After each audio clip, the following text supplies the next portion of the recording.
Well, it happened. After giving pretty negative reviews to the Kevin Sorbo Cole the Conqueror film and the 1982 Conan the Barbarian film, I've now stumbled on a film that is even worse than both of these films. The 1985 Red Sonja film somehow manages to come across as dull and boring through most of the duration of the movie, which, even with an atrocious film like Cole, I was at least entertained in certain parts. Not the case with Red Sonja. Like the first Conan film, I feel like the protagonist of this film just isn't that interesting. Her name is Sonja, and she is on the vengeance quest to kill the evil queen who had her soldiers rape her and then kill her family. She is pulled into the plot of this movie when the same evil queen steals a piece of kryptonite that acts like the Genesis device from Wrath of Khan. Sonja should be more interesting than what she is in this movie. If you've been paying attention to my series of Barbarian reviews, you might have noticed that most of the sword and sorcery protagonists are men. This could have been a great thing to focus on in this film. Sonja is different than her fellow warriors. They might look down on her because she's a girl, and they might naturally underestimate her until they see her in combat or they die at her hands. And she could easily use this to her advantage, and while she is already pretty angry at the world for what happened to her and her family, her rage would no doubt be fueled by how people like Breitag belittle her and try to walk all over her. But like the Conan film, I just don't feel that the actress who plays Sonja, Brigitte Nielsen, is really adequate to play the part of the protagonist. Some quick research tells me that this was her first role as an actress, and I can easily believe that. One of my problems with the casting of Arnold Schwarzenegger in Conan was that he was ripped, and that was the selling point to him getting cast. I feel like the same can be said of Brigitte Nielsen. She's 6'2", measuring taller than her one-time husband Sylvester Stallone. It seems to me that the reason this woman who had never been in a film before was cast for this part is because she's taller than many men, and someone who is physically imposing is more important to the people making these movies than someone who can actually act. Again, just like the Conan film. I should mention that I've never seen Brigitte Nielsen in anything else. Perhaps she's an exceptional actress, but what I've seen in the Red Sonja film leads me to believe that this is not the case. There are times, like when Sonja is watching her sister die, that I feel like Nielsen is reading lines off a cue card and she is forgetting that she is supposed to be emotional during this part of the movie.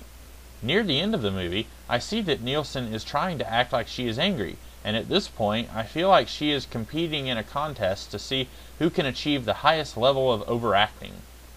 In these Barbarian films, do the people making these movies just think that acting isn't important?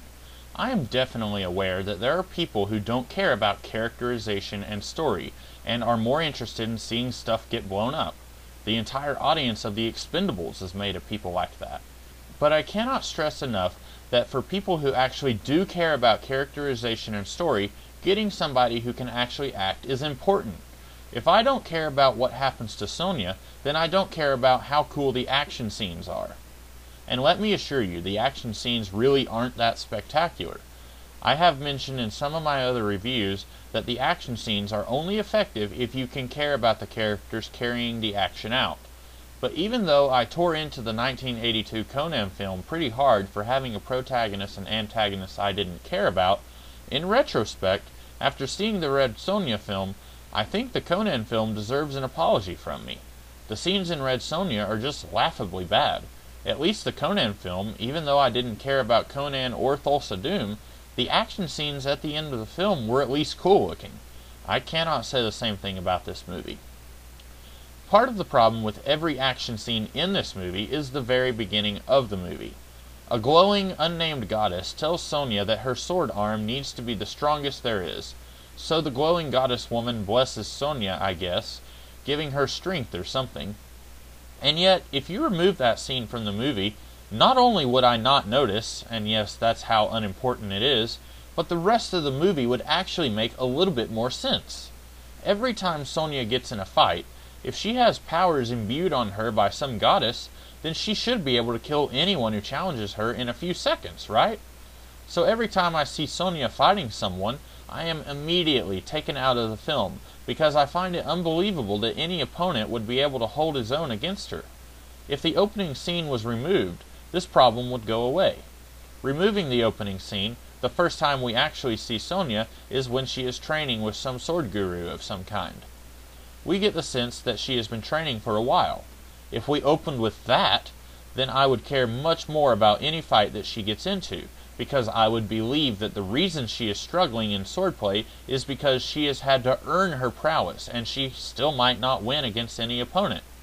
So any battle she gets into, there would actually feel like there are real stakes at hand. But the problems don't end there.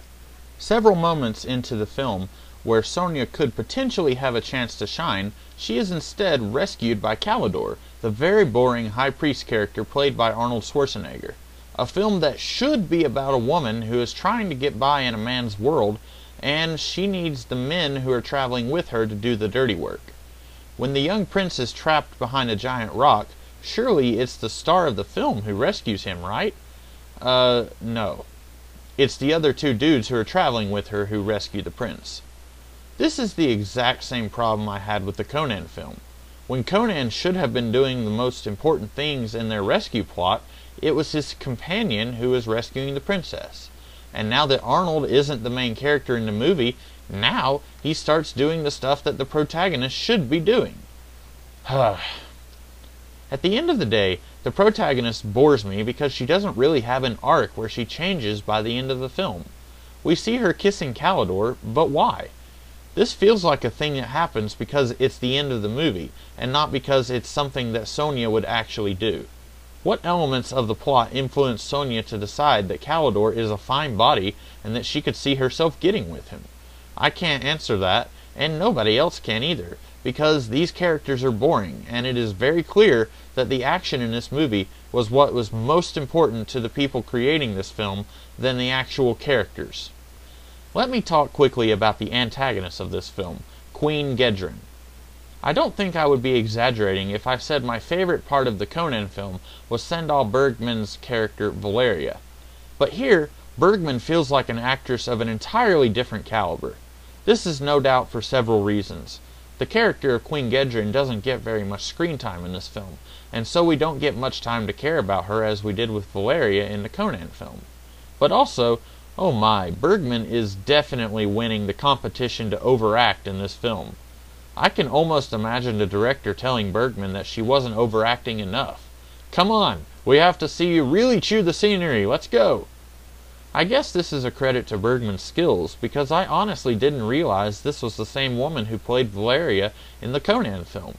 I like to believe that this is Bergman deliberately not bringing her A game, perhaps because she knew that this film wouldn't be very memorable. Although even that is not an excuse, as many very well-known actors have delivered excellent performances in terrible films. There's no reason Bergman couldn't have done the same. Although it's also possible that the script of this movie just wasn't giving Bergman very much to work with, so even if she was bringing her A game, it's possible that it's just very hard to polish a piece of coal and make it look like a diamond in this case. As for the character of Queen Gedren, well, she's pretty straightforward. She has this rock that will destroy the world, and according to her, is capable of making worlds also. We have no idea where the rock came from, although a priestess at the beginning of the film ominously tells us that the gods delivered it to Earth. For no good reason at all, this rock can only be touched by women, and it will destroy you if you're a man and you touch it. And that proves to be bad, as Queen Gedren is a woman, and has nasty plans for the entire planet that involve this piece of kryptonite. Her plan is to take over the world, somehow using the kryptonite Genesis device. Usually, when the bad guy's actual plan is world domination, that's only seen in parodies of superhero stories or spy films. But no, this actually goes there. And there is nothing interesting about this villain. Some characters, like Magneto or Lex Luthor in some interpretations, are sympathetic, and that adds another layer to us enjoying the story when they will still choose to do very questionable things. And I'm not knocking this film for giving us a truly evil, unrepentant villain. Some characters, like Kang the Conqueror or Aaron from the 2000 film Titus, they are evil to their core, but they are still very interesting and complex characters. Queen Gedren isn't interesting because she's a cardboard cutout. The people behind this movie knew that they needed a generic bad guy, so they slapped a name on one, and that is about the extent of the work that they put into the villain of the piece. After seeing how the rest of the film played out, it's not at all surprising to me how very awful and generic this villain is. But even if this villain had been interesting and complex, I'm not sure if that would have been enough to save the rest of the movie. You know, keeping in mind that a hero is just as good as their villain. I'm just not sure if that would have held true here if Queen Gedren had actually been interesting. This movie is bad, yes, but fortunately it's also very, very forgettable. 3 weeks from now, I'm probably not going to remember much about the Red Sonja film. I don't have to warn you not to watch this movie because I don't believe many people are actually aware that it even exists. If you have heard of it, you might have trouble finding it, and honestly, I think that is pretty awesome. A movie that is bad and also forgettable, that should serve as a fair warning that you should not seek it out if you can't find it. If not, then please take my words to heart and steer clear of this film.